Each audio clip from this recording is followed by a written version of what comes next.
Bonjour à tous, chers amis de la cause palestinienne. Ça me fait plaisir de pouvoir partager cette soirée avec vous et puis d'échanger quelques idées. Alors, pour commencer, peut-être pendant quelques minutes, je vais juste vous présenter Droit pour tous.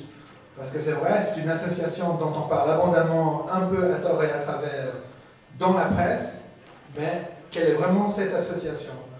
Notre association, donc, est une association non gouvernementale, affiliée à aucun parti politique, à aucun groupement religieux, est en fait une association qui a été fondée à Genève en 2000 suite au déclenchement de la deuxième intifada.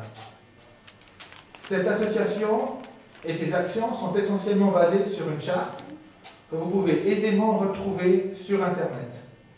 Alors, on va parcourir cette charte ensemble pendant peut-être quelques minutes. On voit que pour nous, cette association doit tout d'abord agir dans le cadre strict de la légalité suisse. Ses objectifs sont de s'attaquer à l'injustice à travers le monde et essaye, à son humble niveau, de contribuer à l'application du droit international. Je sais bien que c'est un programme très ambitieux, mais voilà, on fait ce qu'on peut. Elle a également à cœur de lutter contre toute forme de racisme, de discrimination et d'antisémitisme. Nous avons décidé de nous atteler particulièrement au problème palestinien, ce qui ne veut pas dire que dans un deuxième temps, on pourra aussi aborder d'autres causes. Donc, nous travaillons dans le cadre des résolutions de l'ONU. Et nous demandons à Israël d'appliquer ces résolutions, notamment la résolution 242 pour le retrait des territoires occupés. Par rapport au problème palestinien, nous revendiquons spécialement la création d'un État palestinien, mais d'un État palestinien qui soit viable, qui recouvre la totalité de la bande de Gaza, de la Cisjordanie et qui ait pour capitale Jérusalem-Est. Nous demandons également, bien évidemment, le retrait total et sans condition des troupes israéliennes des régions subventionnées, ainsi que du Golan, qu'on a souvent tendance à un peu oublier. Nous demandons également un partage équitable de l'eau, qui devient vraiment un aspect de plus en plus préoccupant dans cette problématique et qui explique aussi pourquoi Israël désire maintenir certains de ses soldats dans les territoires occupés. Nous demandons le retour d'une bonne partie des réfugiés. Alors ça, je sais que c'est un dossier très litigieux. Voilà. Bien évidemment, nous demandons aussi le démantèlement des colonies israéliennes de Jérusalem-Est et de la Cisjordanie, l'arrêt immédiat de toute forme de terrorisme, le droit à tous les citoyens de la région, qu'ils soient juifs, chrétiens, musulmans, athées et libres-penseurs, de vivre en paix et en sécurité, et le recul de toute forme de discrimination religieuse, que cela soit au sein de l'État israélien ou au sein du futur État palestinien. Nous tenons également à dire que très clairement, nous condamnons les meurtres de personnes innocentes et les violences aussi bien sur les civils palestiniens qu'israéliens. Pour nous, une vie est une vie. Et nous tenons finalement également à établir très nettement une différence entre le sionisme et l'antisémitisme, ainsi qu'à condamner avec véhémence tous ceux qui, au nom du soutien à la cause palestinienne, auraient une quelconque amitié avec les théories nazies.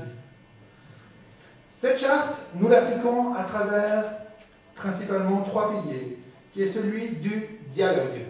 Pourquoi le dialogue? Parce que l'humanité est différente. Ça, vous le savez tous. Et le grand philosophe algérien Malik Ben Nabi avait écrit une phrase très intéressante. L'humanité sera une ou ne sera plus. Donc nous désirons pouvoir connaître les différences qui parcourent les différentes composantes de cette humanité, que ce soit des composantes religieuses, philosophiques ou politiques.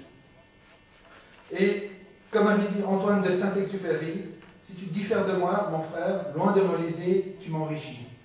Donc pour nous, la différence est une source de richesse parmi l'humanité. Nous insistons également beaucoup sur le dialogue, que ce soit le dialogue interreligieux, interphilosophique ou interpolitique. Parce que nous avons aussi la particularité suivante, c'est de travailler avec, mais pas seulement, mais avec des jeunes issus de la communauté musulmane. Et en fait, par ce travail que nous faisons dans la société civile, nous désirons aussi favoriser une intégration. intégration qui pour nous constitue en fait le deuxième pilier de notre association, qui est la participation.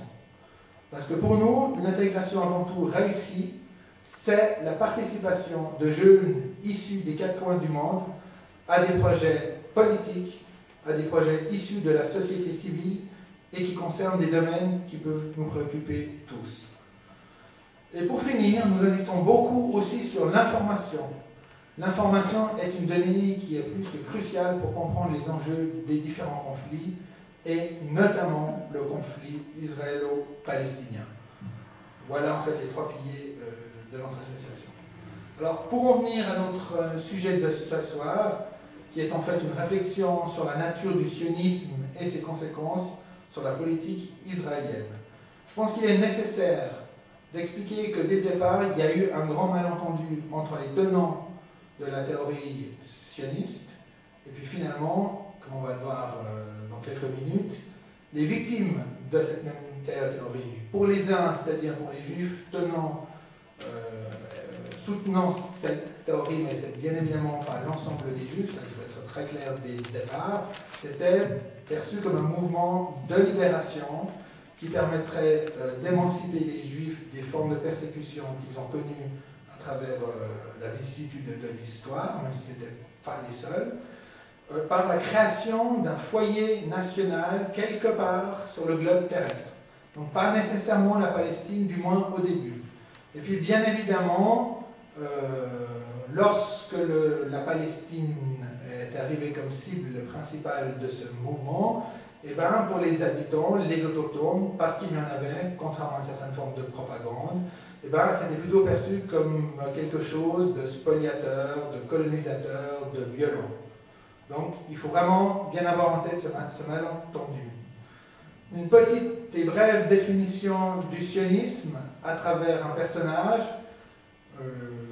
qui est appelé Theodor Herzl et qui a pu conceptualiser le sionisme politique. Parce qu'il y avait des autres formes de sionisme avant, mais qui étaient plutôt spirituelles ou philosophiques, notamment avec Adam. Mais Theodor Herzl était vraiment l'un des pères du concepteur du sionisme politique. C'était en fait un fonctionnaire de l'Empire austro-hongrois qui était parfaitement intégré, qui était aussi un chroniqueur et un critique littéraire, et puis qui était un peu révolté contre la situation des Juifs, notamment en Europe de l'Est.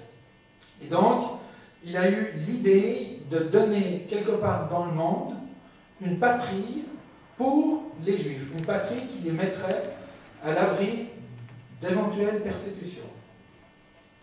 Les croyances religieuses n'étaient pas vraiment la priorité chez M. Herzl. D'ailleurs, il était décrit dans la Jewish Chronicle que pour lui, les croyances religieuses tissées autour de la Terre Sainte n'étaient utiles que comme une manœuvre valable pour protéger les précieuses forces